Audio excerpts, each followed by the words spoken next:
Assalamualaikum warahmatullahi wabarakatuh.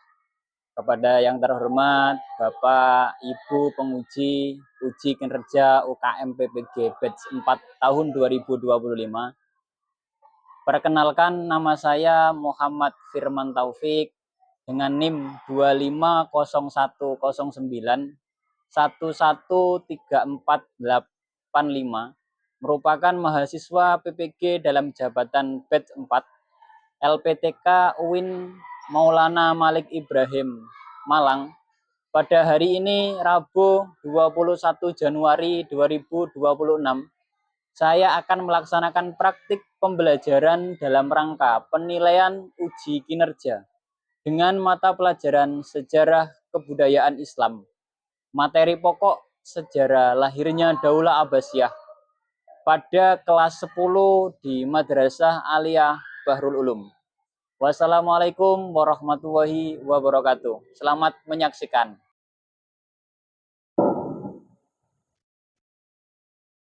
Assalamualaikum warahmatullahi wabarakatuh.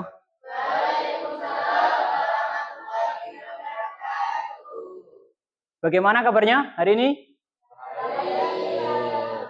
Alhamdulillah, luar biasa, Allah.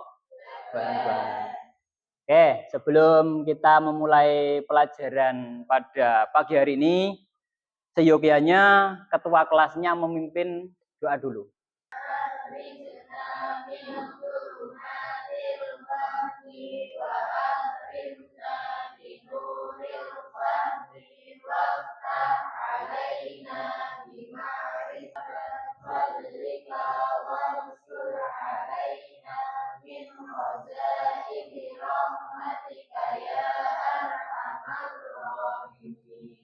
Kita ke materi, akan menyanyikan lagu nasional 2, 3.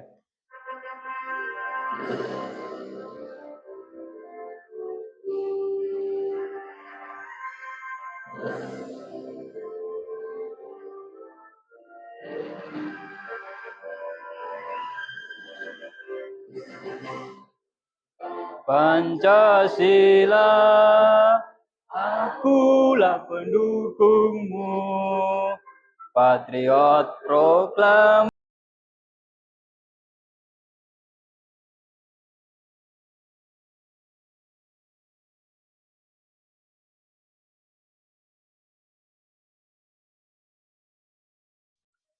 Oke, anak-anak, kita sudah menyanyikan lagu nasional. Kemudian saya akan mengecek kehadiran kalian. Saya absen satu persatu ya. Pertama, Latifa Nafatin. Hadir. Loh. Najma Aulia. Pak Ikotul Iklila. Salma.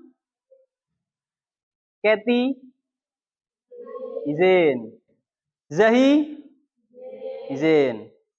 Wahyu Imtikal. Syafa. Kaisa. Afifatun. Salsa. Alma. Silviana. Izin. Akadiatis.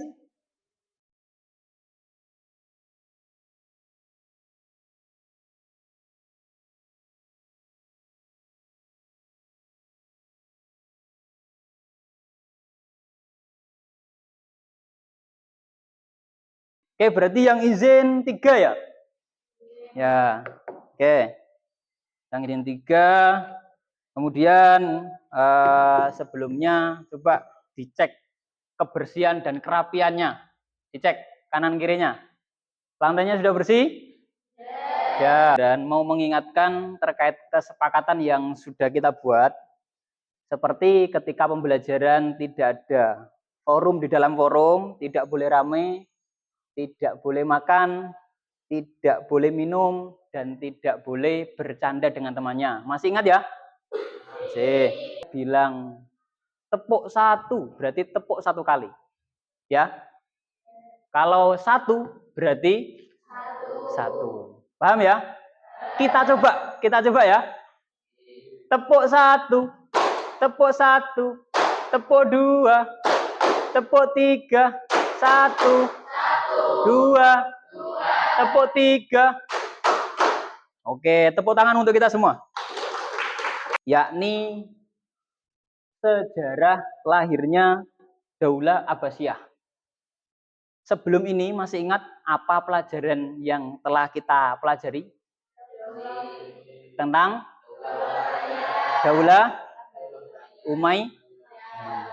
Bangunan ini terbuat dari apa? Beton. Kemudian dari sesuatu yang kokoh tapi tetap bisa runtuh. Coba. Ya, apa? Ini menjelaskan faktor-faktor penyebab runtuhnya Daulah Umayyah. Kemudian kita akan mengidentifikasi strategi apa yang dilakukan oleh Daulah Abbasiyah. Yang namanya adalah strategi emas. Humaimah, Kufah, Khurasan dalam pergerakan Abbasiyah. Kemudian yang ketiga, yakni mengambil hikmah ibroh tentang pentingnya keadilan dan persatuan dalam kepemimpinan. Jadi sebutkan satu strategi. Gerakan bawah tanah Bani Abbasiyah di Humaimah. Satu video kepada kalian. Silakan dicermati, silakan dilihat. Ini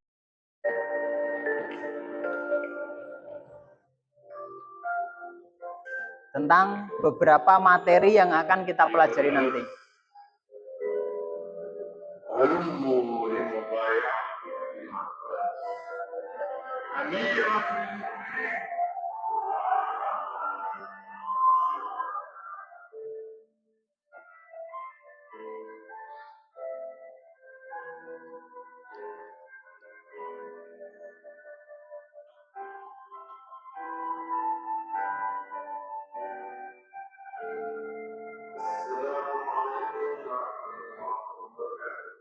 Jumpa lagi dengan saya di Hotel yang mengungkap rahasia dan fakta di Malaysia. Dalam kesempatan kali ini kita akan melanjutkan membahas sejarah Daulah Abbasiyah. Topik kali ini sangat menarik karena pada topik ini kita akan tahu gambaran kejayaan Islam sebenarnya seperti apa. Selain itu, topik kali ini kita akan tahu bagaimana rahasia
tidak diperhatikan. Tidak heran bila mereka memberikan harapan dukungan dari gerakan Abbasiyah gerakan ini menggunakan slogan Ahlul Bait yang memberi pesan sudah saatnya pemerintahan dikembalikan kepada keluarga Rasulullah SAW. Sudah saatnya pemerintah dikembalikan kepada keluarga Bani Hashim. Slogan ini menjadi daya tarik luar biasa dikenakan. Ibrahim berani melakukan secara terang-terangan ingin menggulingkan pemerintahan Bani Umayyah yang sah. Malah Ibrahim secara khusus menyewa seorang komandan perang bernama Abu Muslim Al-Khurasani untuk membantu gerakannya. Apa materi terkait sejarah Daulah Abbasiyah. Jadi setelah tadi apa yang kalian lihat, apa yang kalian dengar dan apa yang kalian pahami, saya ingin satu kelompok menjawab pertanyaan saya terkait tadi. Pertanyaan yang pertama, siapakah kelompok Mawali itu? Ya, silakan berdiri. Kelompok Mawali adalah merujuk pada umat Islam yang bukan keturunan Arab. Mereka adalah penduduk dari wilayah Taklukan Persia, Mesir. Oke, terima kasih atas tadi beberapa jawaban dari teman-teman setelah melihat video tadi. Jadi kita bisa runtuh. Jadi mengapa kejayaan bisa runtuh? Yang pertama, yakni dapatkan sebuah negara bertahan jika rakyatnya merasa tidak diperlakukan adil. Bisa nggak? Nggak bisa. Yang kedua, mengapa rencana yang matang lebih kuat daripada pasukan yang besar? Ya karena tadi, karena rencana yang matang itu nanti pasti akan bisa meruntuhkan pasukan yang sangat besar. Pasukan yang sangat besar di sini itu siapa? Yakni Bani Umayyah. Rencana yang matang ini adalah rencananya Bani Abbasiyah. Oke. Segitiga emas. Rahasia gerakan bawah tanah. Yang pertama ada 3 kota. Kenapa dikatakan segitiga emas? Karena terdiri dari 3 kota. Yang pertama Humaimah sebagai pusat perencanaan. Kemudian Kufah sebagai pusat penghubung opini, dan Khurasan sebagai pusat aksi dan militer. Tugas diskusi kalian. Jadi saya akan membagi menjadi beberapa kelompok dalam kelas ini. Tadi yang izin 3 orang, saya akan membagi. Kemudian saya akan membagikan LKPD kepada kalian. Saya bagi dulu ya LKPD-nya. LKPD-nya sudah dibawa semua ya? Nah, silakan dilihat. Saya akan menjelaskan terkait LKPD, bagaimana toh cara mengisinya. Kelompok itu kalian harus berdiskusi, ya kan? Kemudian kalian berdiskusi terkait LKPD tersebut, kemudian nanti kalian akan mempresentasikan yang sudah kalian diskusikan dalam kelompoknya masing-masing. Paham ya? Berdiskusi sesuai kelompoknya masing-masing. Silakan.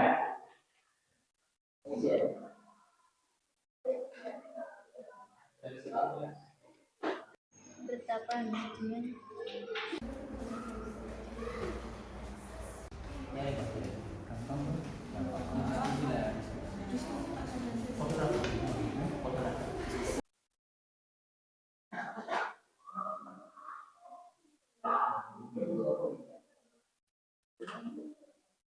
Saya ingatkan kembali ya, jadi diskusi lebih aktif agar nanti apa yang kalian presentasikan itu sesuai dengan apa yang kalian inginkan. Seperti itu ya. Selesai? Kalau sudah selesai silakan dicek kembali. Kalau memang sudah yakin untuk persentase, silakan maju ke depan dan persentase. Kelompok berapa? Yang siap?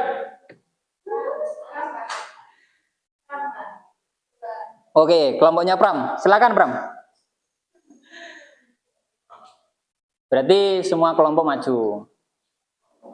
Nah, di bawah ada yang operator 1. Ya, silakan.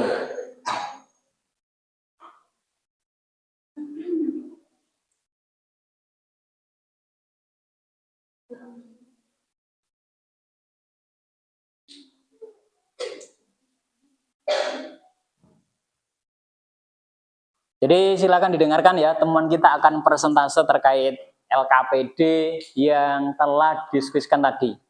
Nanti yang lainnya kebagian persentase semua, kalau waktunya cukup. Oke, silakan kelompoknya Pram. Siapa yang mau?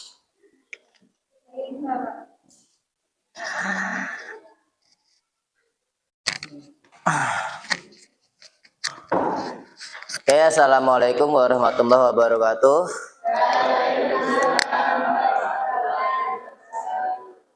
Oke, jadi di sini saya ingin mempresentasikan tentang sejarah runtuhnya Bani Umayyah dan kebangkitan Bani Abbasiyah sesuai dengan yang dijelaskan oleh Pak Firman tadi ya.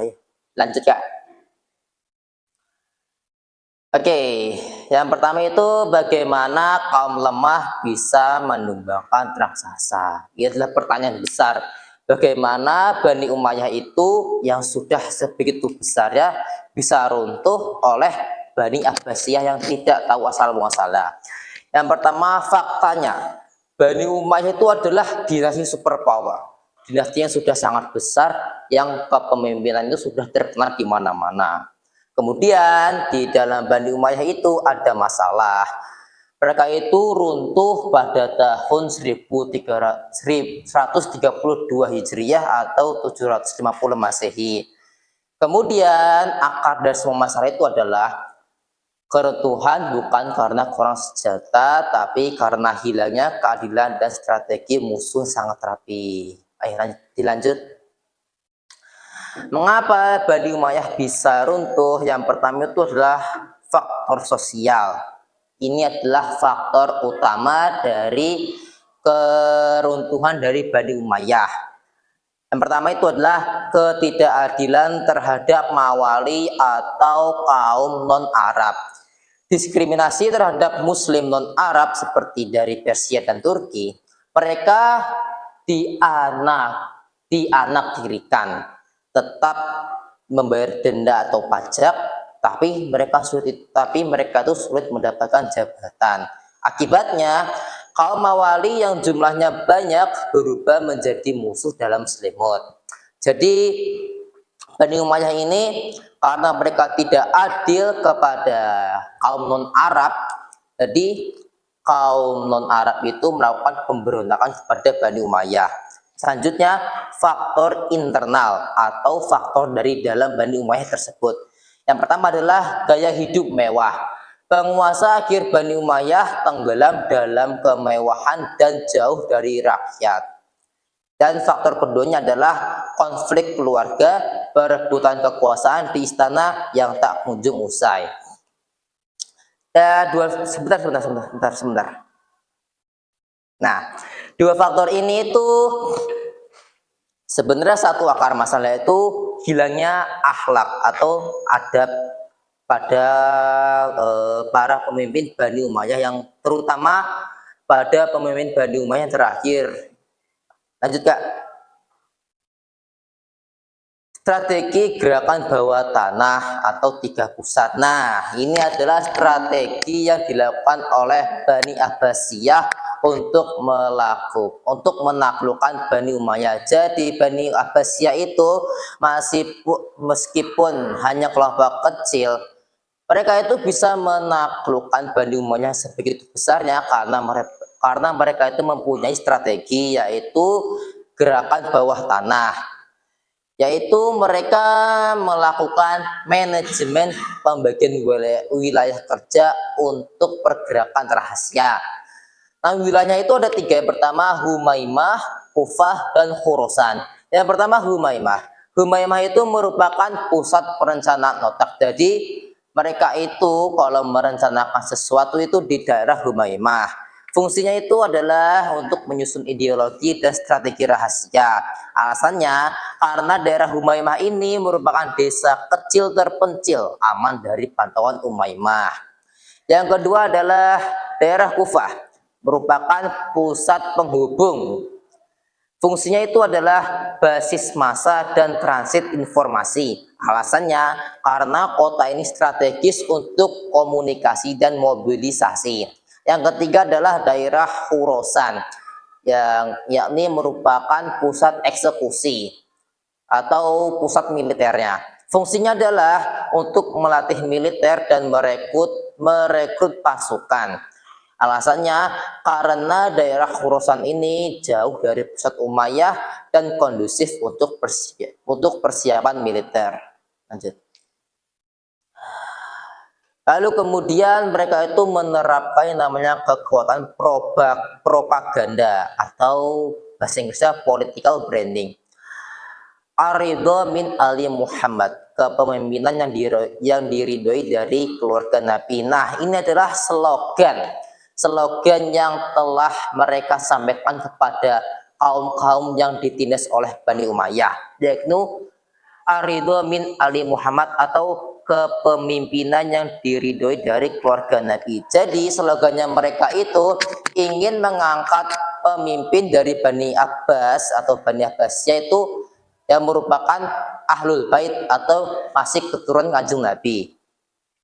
Mengapa slogan ini bisa disebut jenius? Pertama, ambigu, tidak menyebut nama Bani Abbas secara langsung. Yang kedua, merangkul semua kalangan, mulai dari kaum Syiah, kaum Mawali, dan masyarakat umum. Terus yang pertama itu kaum Syiah itu mereka itu tertipu. Mereka mengira kalau misalkan pemimpin dari Abbasiyah ini merupakan keturunan Ali. Yang kedua itu kaum Mawali atau kaum non-Arab. Mereka mendukung karena mereka diiming-imingi janji kesetaraan. Yang ketiga adalah masyarakat umum karena sudah jelas mereka ini cinta dengan keluarga Nabi. Dilanjut. Nah, berikut ini adalah tokoh-tokoh dari tokoh-tokoh atas keberhasilannya pemberontakan dari Bani Abbasiyah.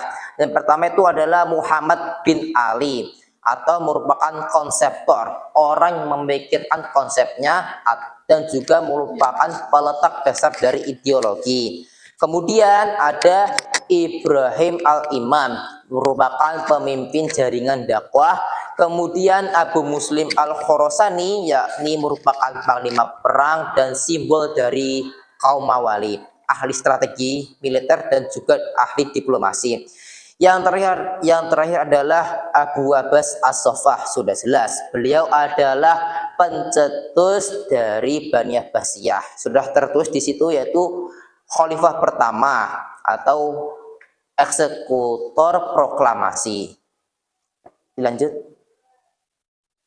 Nah, yakni adalah puncak kemenangannya. Jadi Bani Umayyah dan Abbasiyah ini memulai perangnya itu di perang Al-Zab, yakni tahun 750 Masehi. Perang ini merupakan akhir bagi Bani Umayyah dan awal bagi Bani Abbasiyah. Pertama, pertempuran penentu, yakni pasukan Abbasiyah dengan Panji Hitam bertempur melawan pasukan Marwan II, yakni pasukannya dari khalifah terakhir Bani Umayyah. Selanjutnya, akhir dari khalifah terakhir Bani Umayyah, yakni beliau Marwan II kalah dan tewas di Mesir, dan terakhir berdirinya Daulah Abbasiyah. Secara de facto atau secara sudah diakui, berdirilah Daulah Abbasiyah yang bertahan hampir selama 6 abad. Oke.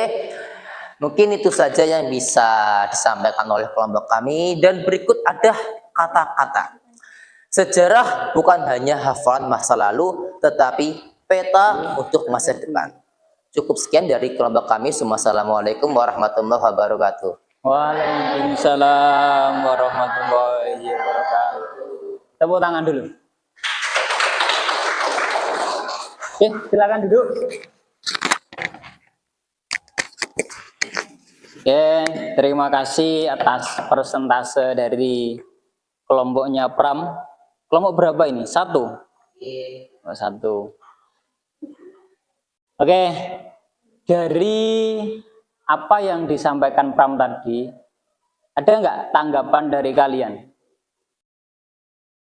Ada pertanyaan atau tidak? Apa Hasbi? Enggak ada. Cukup jelas berarti ya? Najma mau tanya? Apa Tang? Najma, silakan.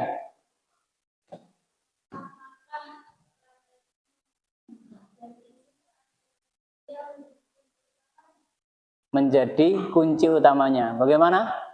Kelompok 1? Ya, sangat menjadi kunci utama. Dengan alasan tadi kebetulan banyak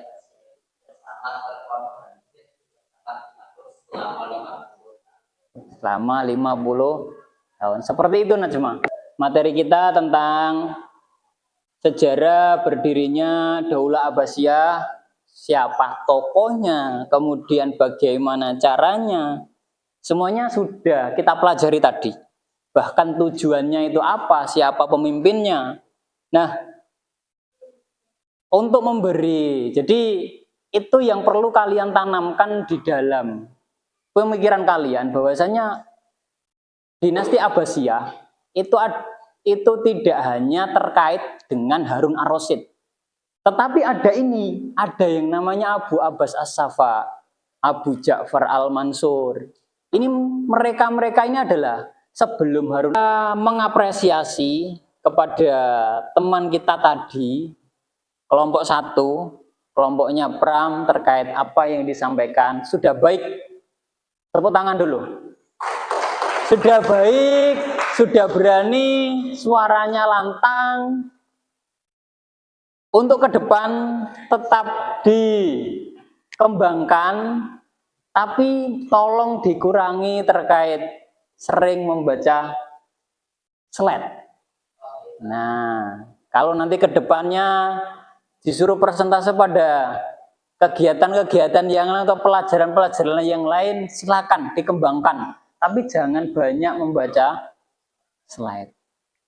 Oke, itu dari saya. Kesimpulannya, kesimpulan dari materi hari ini, yakni bahwasanya memang sesuatu yang utuh itu nanti akan runtuh tidak dengan sesuatu kekerasan, tetapi akan runtuh dengan tadi, serangan dalam. Itu yang perlu kalian pahami, karena kemenangan besar itu tidak pernah lahir dari suara ramai orang-orang, tetapi melainkan dari heningan sebuah perencanaan. Diam, belajar, hening, melakukan perencanaan yang matang, bergerak dalam senyap, biarkan prestasi nanti yang akan membungkam para mereka. Nah, ini adalah beberapa kesimpulan yang kita pelajari, bahwasanya memang suatu hal yang memang terencana itu lebih bahaya daripada suatu hal yang besar tapi tanpa rencana apapun. Oke, sebelum saya tutup, saya ingatkan materi besok, yakni terkait perkembangan dinasti Abbasiyah. Perkembangan mulai dari ekonomi, mulai dari pendidikan, sosial budaya, dan lain sebagainya. Kalau memang bisa, nanti silakan dibaca-baca dulu di LKS-nya, di bukunya terkait perkembangan itu. Seperti itu ya? Oke. Sebelum kita tutup, mari kita tutup dengan bacaan doa. Silakan ketua kelas dipimpin. Oke, semuanya sebelum kita buka dan ada berdoa. Doa dimulai. Bismillahirrahmanirrahim.